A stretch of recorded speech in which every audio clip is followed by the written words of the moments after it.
Assalamualaikum teman-teman. Welcome back to my channel. Jumpa lagi dengan channel YouTube Irma Nurhidayati Stories dengan cerbung yang berjudul Bukan Pelakor, karya Irma Nurhidayati. Jangan lupa dukung terus channel ini dengan cara like, share, komen, subscribe, dan nyalakan tombol loncengnya untuk notifikasi ya. Terima kasih.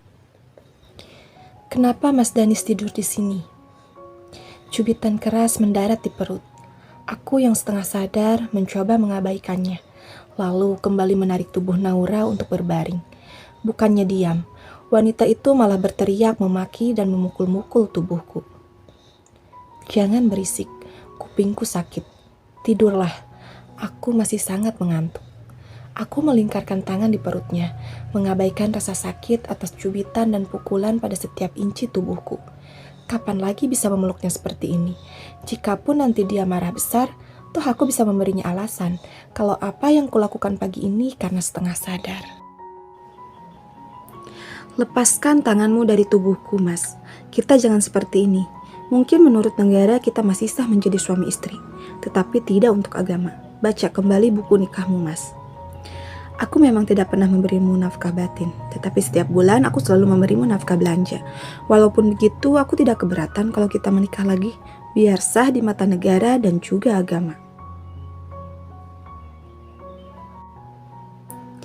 Siapa juga yang ingin menikah kembali denganmu, Mas? Keputusanku sudah bulat. Aku ingin kita berpisah. Banyak cita-cita dan karir yang harus kukejar. Lagi pula, sepertinya Mbak Hana tidak akan keberatan dengan keputusan kita. Toh selama ini pernikahan kita hanya status saja tanpa ada iming-iming bahagia. Bukankah Mbak Hana menyatukan kita karena beliau yakin kita akan bahagia? Jadi jika hasilnya tidak seperti yang diharapkan, mau bagaimana lagi? Terlalu banyak perbedaan di antara kita, Mas. Jadi lebih baik kita ambil jalan tengah untuk memilih jalan hidup masing-masing. Bagaimana kalau aku tidak mau? Itu hakmu, Mas. Aku akan tetap pada keputusan awal pergi menjauh dari hidupmu. Entah apa yang harus kulakukan agar dia bisa memaafkan dan merubah keputusannya itu. Jujur, sepertinya aku tidak akan bisa jauh-jauh darinya. Hati ini sudah seutuhnya milik Naura. Aku tidak tahu sejak kapan rasa itu ada. Satu hal yang pasti, aku tak ingin sampai kehilangan wanita yang kusayangi untuk kedua kalinya. Baiklah, aku juga akan tetap pada prinsipku. Sampai kapanpun, aku akan tetap mempertahankan pernikahan kita. Aku tidak akan pernah menceraikanmu, Naura. Setuju ataupun tidak setuju, aku tidak akan pernah membiarkanmu pergi dari hidupku. Tolong jangan egois, Mas. Coba pikirkan kembali. Kita tidak benar-benar bahagia dengan pernikahan ini. Justru yang ada, kita malah menambah banyak dosa di dalamnya, karena tidak menunaikan kewajiban kita sebagai suami istri. Pernikahan itu ibadah paling terpanjang. Lalu, ibadah apa yang kita lakukan kalau terus-menerus seperti ini? Kalau begitu, mulai hari ini izinkan aku untuk menjamah tubuhmu. Kita sama-sama belajar untuk saling mencintai karena Allah. Berikan kesempatan padaku untuk memperbaiki kesalahan-kesalahanku yang terdahulu. Aku janji, kali ini tidak akan membuatmu kecewa dan terluka kembali.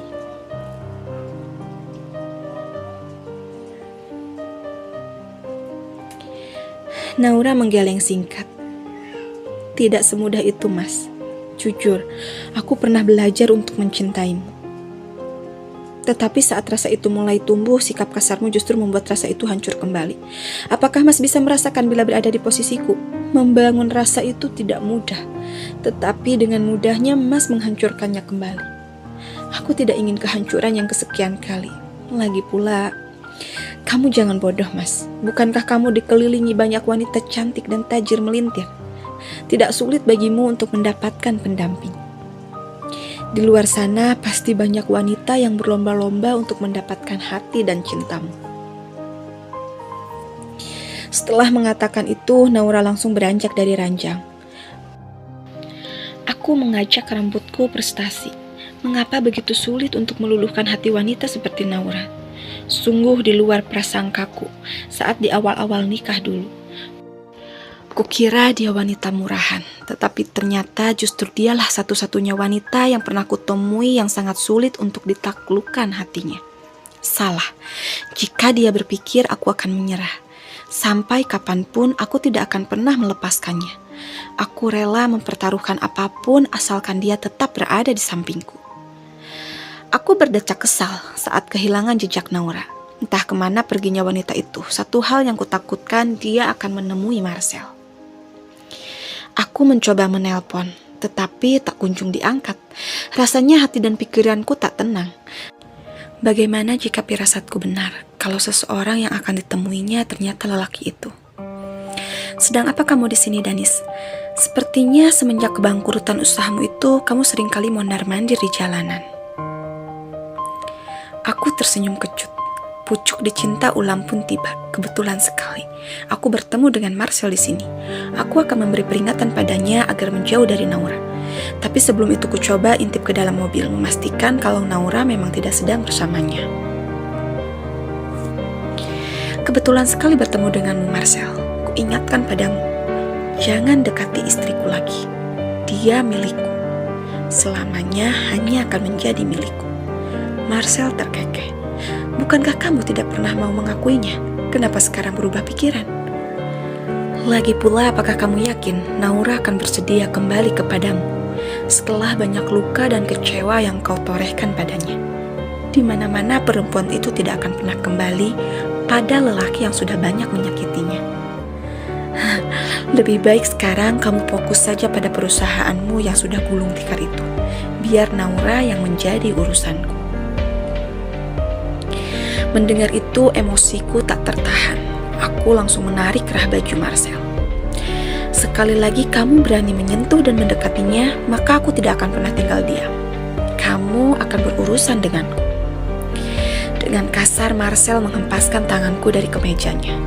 Kemudian lelaki itu turun dari mobil. Sekarang aku bukan lawanmu, Danis. Sadar dirilah, kamu sudah tidak memiliki apa-apa untuk dibanggakan. Bahkan, pengawal pribadi pun kamu tak punya.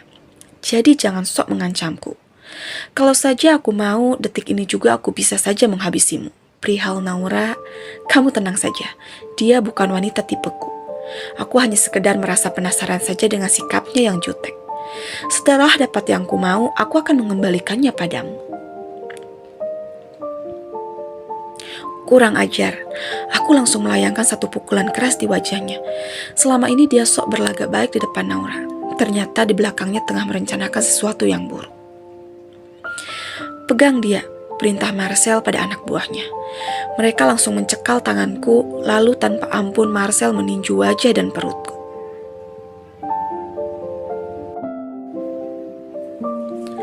Bukankah sudah kuperingatkan, aku bukan tandinganmu, kawan. Jangan pernah mencari perkara lagi denganku atau kau akan benar-benar habis di tanganku. Cuy, kalau kamu hebat seharusnya gentleman 1 lawan 1. Jangan malah keroyokan seperti ini. Pengecut. Lepaskan dia dan minggirlah. Perintah Marcel kembali pada anak buahnya. Aku langsung mencoba melayangkan sebuah tonjokan pada Marcel. Tetapi dengan gesit lelaki itu menahannya. Lalu melayangkan tonjokan balik padaku. Dengan membabi buta, Marcel menendang dan memukulku. Lelaki itu tidak memberiku kesempatan sedikit pun untuk melawan. Hentikan. Apa yang kalian lakukan di sini?